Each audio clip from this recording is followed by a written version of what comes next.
सिंधुदुर्ग जिल्ह्यासह इतर जिल्ह्यातील ताज्या घडामोडी पाहण्यासाठी सिंधुदुर्ग 24 तासला सबस्क्राइब करा आणि बेल आयकॉनवर क्लिक करा। सिंधुदुर्ग 24 तास सदैव तुमच्या सोबत। पुढील बातमी पाहणार आहोत विस्ताराने। आंबा काजू बागायतदारांच्या नुकसानीच्या मागणीसाठी नांदगाव तिठा येथे चक्काजाम आंदोलन शेतकरी नेते राजू शेट्टी यांच्या नेतृत्वाखाली सुरू करण्यात आला आहे।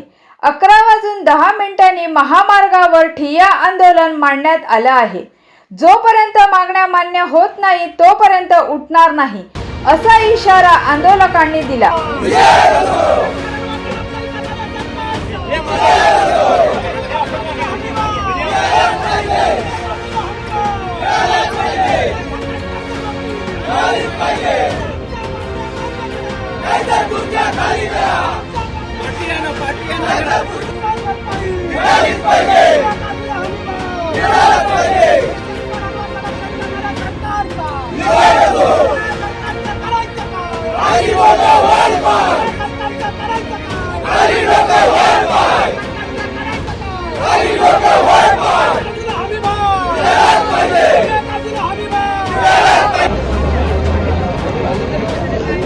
सर्व शेतकरी बांधव एकत्र होऊया। मी सर्वांना दिसेल, सर्व शेतकरी बंधूंना एक विनंती असेल की आपण सर्वांनी इतरत्र न फिरता एकत्र थांबूया।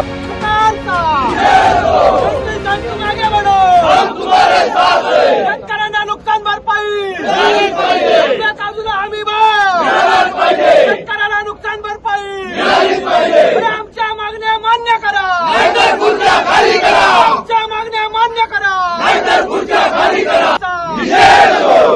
कोण म्हणतो देणार नाही, कोण म्हणतो देणार नाही,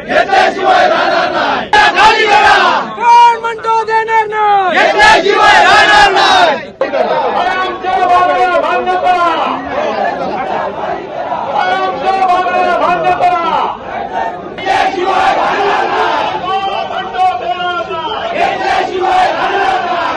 कारवाई करावी। त्याचबरोबर अनेक आंबा व्यापारी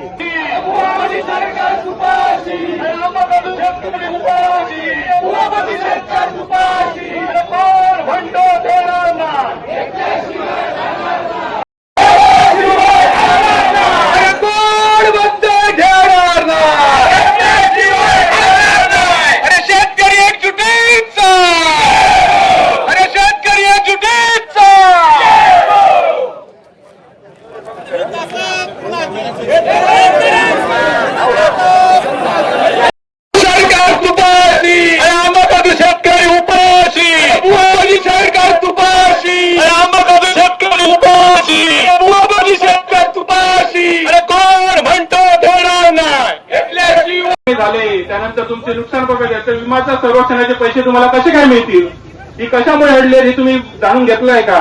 खरं म्हणजे गावागावामध्ये ग्रामपंचायती ज्या आहेत त्या सरकार प्रणित आहेत, म्हणजे जे आता सत्ताधारी आहेत त्यांच्या आहेत, आणि त्यांनी ही स्वयंचलित हवामान केंद्र लावण्यापासून आपल्या जागेतच आपल्याला स्वतःला भाडं मिळालं पाहिजे या दृष्टीने ते थांबवलेली आहे।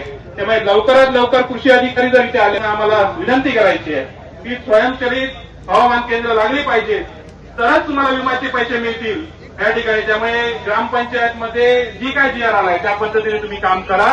हे आंदोलन चिरडण्याचा प्रयत्न केला गेला, दडपण्याचा प्रयत्न केला गेला, नोटीसी काढण्याचा प्रयत्न केला गेला, तरी पण शेतकरी आज रस्त्यावर आहे, कारण तो खरोखरच भावनातील आहे। त्यामुळे ह्या आंदोलन कधी पण चिरडलं जाणार नाही।